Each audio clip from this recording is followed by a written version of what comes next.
The confession is a story about a wrongful conviction and a countdown to an execution.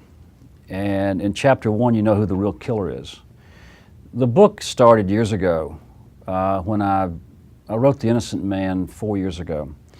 And the research and writing of that book took me into the world of wrongful convictions, something I'd never thought about. Even as a lawyer, I'd never thought about the fact that there are so many people wrongfully convicted. And I've always had this nagging idea for a book.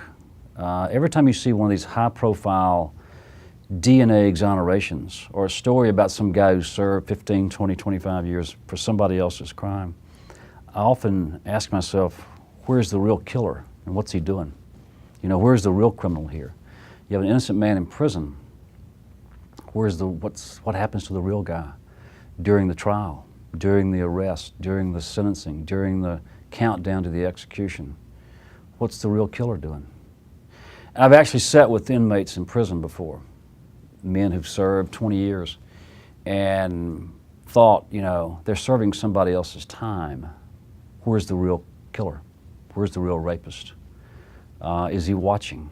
So that's the idea for the story. I've done it before with The Chamber, which is a countdown to an execution. And I'm fascinated by the last-minute frenetic pace of the execution, the appeals, the lawyers, the judges.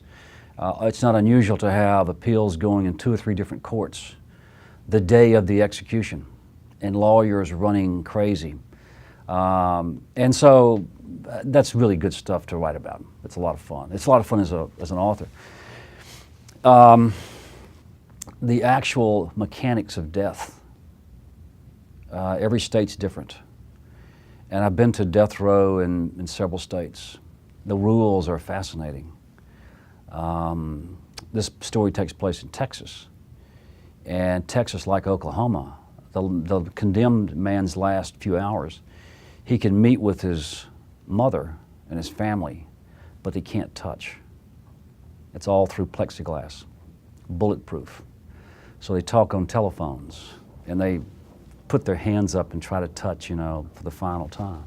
In Mississippi, where I'm from, it's much more relaxed. The final moments, the final hours, the condemned man can sit with his parents and, you know, hug his kids. All this. Anyway, but the mechanics of death, the last meal, the last statement, the chemicals used for lethal injection, who mixes them up? Almost all states use the same chemical. Anyway, that stuff is fascinating to research and fascinating to write about. And the situation in Texas, they've done it so much now, it's so commonplace. It's sanitized. And it takes on this surreal atmosphere, environment. You know, I mean, I went to death row in Texas, and there's this bed, this little gurney in the center of the Texas death chamber, which is a tiny room. And 450 men have died there in the past 20 years. I'm not sure I was inspired to write. When I was a kid, I never thought about being a writer or a lawyer. I'm not sure what I thought about, except other than playing, you know, for the St. Louis Cardinals, and never got close. As a little kid, I vividly remember Dr. Seuss. We read all those books. I had a bunch of brothers and sisters, and we passed the books around. We moved a lot when I was a kid, and every small town we went to, the big question was, how many books can you check out of the library at one time? Some of the more backward cities, you only had 2, you know, or a progressive town, you could take 7 or 8. And we'd take stacks of library books home and read them, pass them around, and my mom was always reading to us.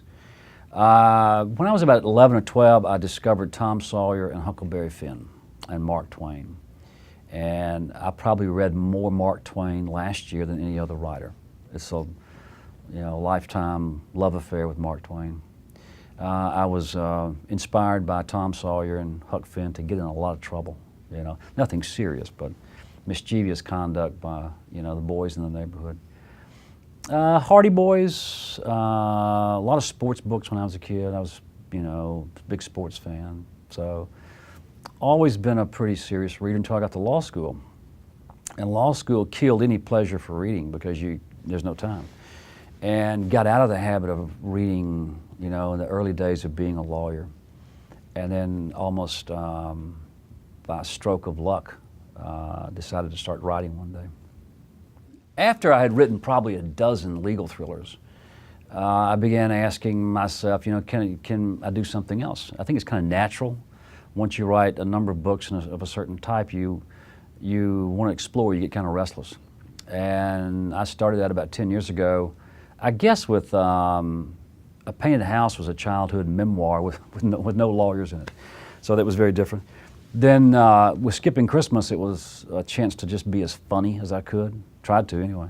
When I was in Italy researching The Broker, I discovered American football in Italy, which led to Playing for Pizza.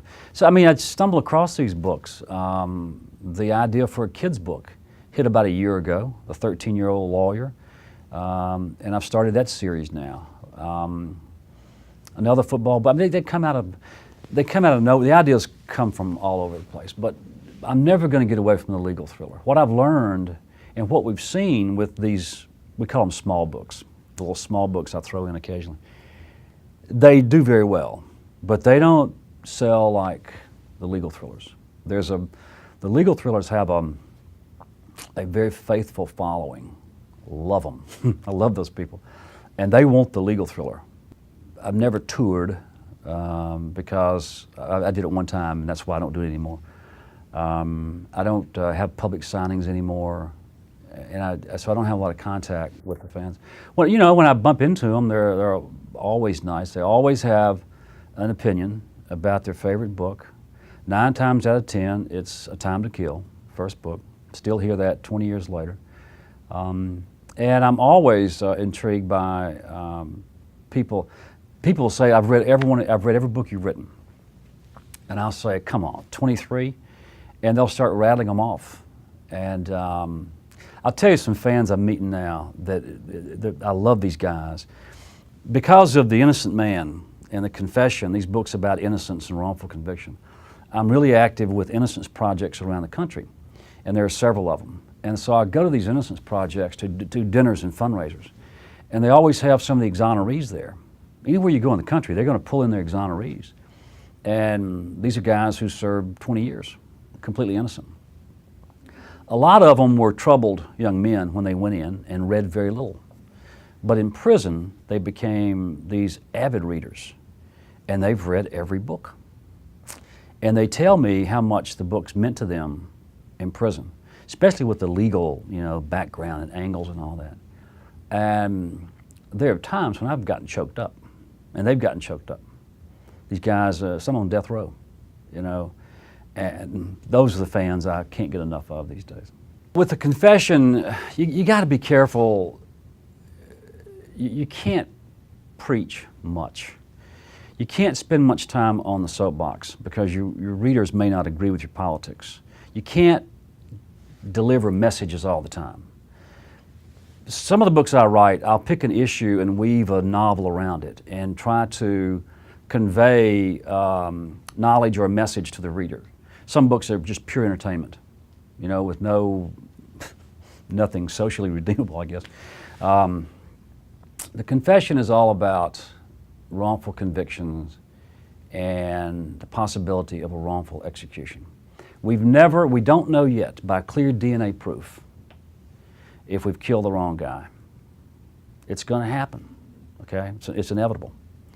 There is some very good evidence to prove that we have done it several times.